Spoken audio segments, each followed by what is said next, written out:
kaya lumampas na sa 6,000 ang COVID-19 cases sa bansa, batay sa tala ng Department of Health as of 4 p.m. kanina.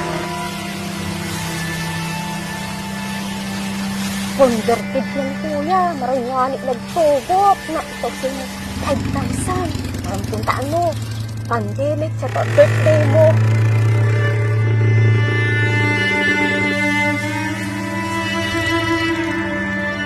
Sabi po.